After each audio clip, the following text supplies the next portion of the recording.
Meal Planning Mama here. It's been a while since I have posted anything. And so tonight I am making broccoli cheese soup. And as you can see in my Dutch oven, I have 1/4 cup of melted butter, and I am sauteing 1 small onion that I have chopped. And so this is going to be the base for the soup. I chopped these onions very fine, and they're a little soft now, which is exactly where I wanted them. So to this, I'm going to add 1/4 cup of freshly milled flour.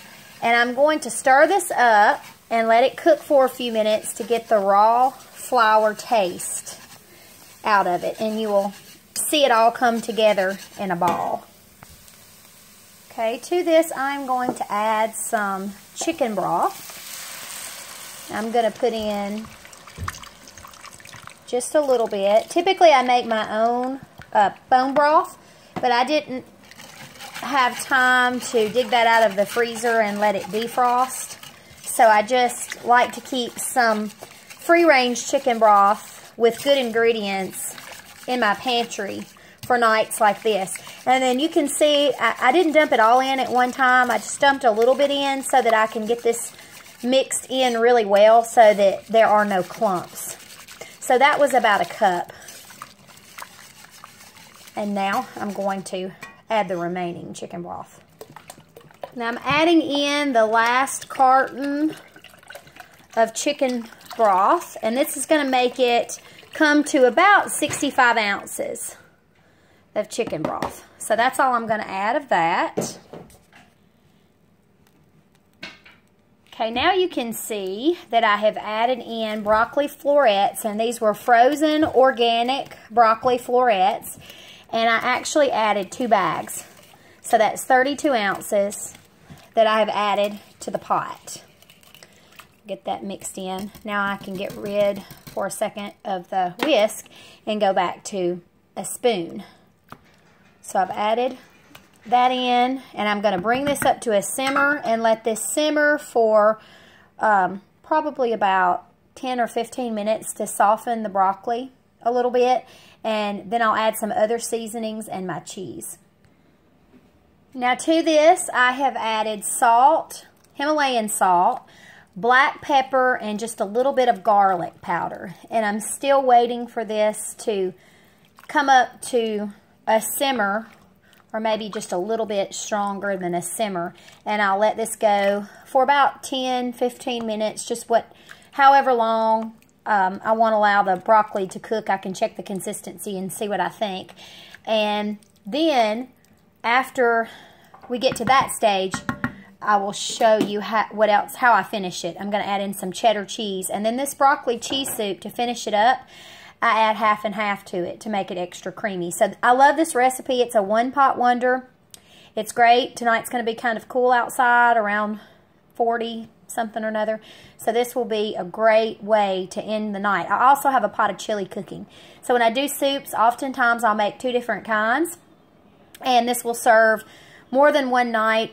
We'll probably have it for lunch tomorrow, and maybe one of the types of soups, either the broccoli cheese or the chili, for lunch tomorrow, and then whichever type we don't have for lunch tomorrow, then we'll have for supper tomorrow night as well. So cook once, eat twice. I like that motto. So I can hear the stove heating up, so I think we're about to reach a simmer. Okay, a word about cheese. I typically buy my cheese in big, huge blocks from Costco, and then I like to grate it myself. I never buy pre-grated cheese. Pre-grated cheese is coated typically with cornstarch or some other type of additive to prevent it from clumping together in the bag, and because of that, it just doesn't seem to melt as well, and you don't know how long it's been pre-grated. So I like to purchase blocks of cheese, and then I grate them myself, and so that's what is getting ready to go into the soup. This is sharp cheddar. I'm not going to use all of this, I don't think. I'll see how it looks as I go, but I just wanted to show you what type of cheese I use. And you can see it's a larger grate than what you buy in a bag. Okay, I'm liking the consistency of the broccoli, so now I'm going to show you how I incorporate the cheese into the soup. Now, I realize that there are some people that do Velveeta. I do not do processed cheese food. As many of you know, we try to eat as healthy as possible, so I tend to make most things from scratch. So, here's a tip about adding freshly shredded cheese to a soup like this. If you try to dump it all in at one time, it's just going to clump up and make a big stringy mess.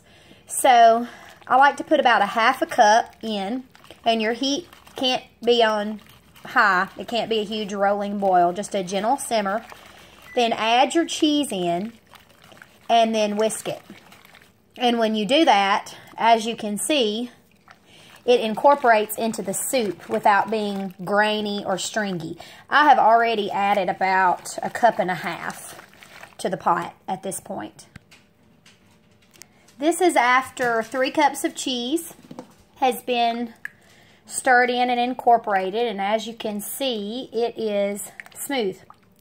It's fully incorporated, not stringy, and now it's cheesy. So I'm going to let this simmer for just a few minutes and allow it to thicken up, and then I will remove it from the heat and add the cream. You do not, or the half and half. You can use heavy cream or half and half. I'm going to use half and half tonight. You do not want to add half and half to the pot while it's boiling or even a rough simmer, because it will break the cream and the cream will turn grainy, and you don't want that. So I'm going to let this thicken up for a few minutes. I made the roux earlier in the beginning stages, and that will help the soup to thicken just a slight bit. So I'm going to give it time to do that. I'm going to give it time to simmer and thicken up, and then I'm going to remove it from the heat and then add about a cup and a half to 2 cups of half and half, and that will just depend on your taste. And that's pretty much it to this recipe. And then you just have a nice, healthy broccoli cheese soup.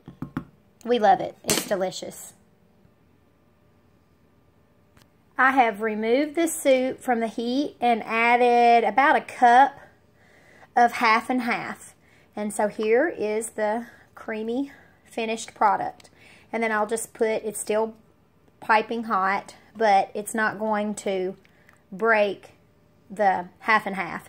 So I'm just going to put the lid on it and let it sit until we are ready to serve it. This soup doesn't freeze well because of the half and half in it. The cream, the half and half would separate if you froze it, so I wouldn't suggest that, but it does reheat nicely. So I hope if you try it, you enjoy it, and let me know what you think. Thanks.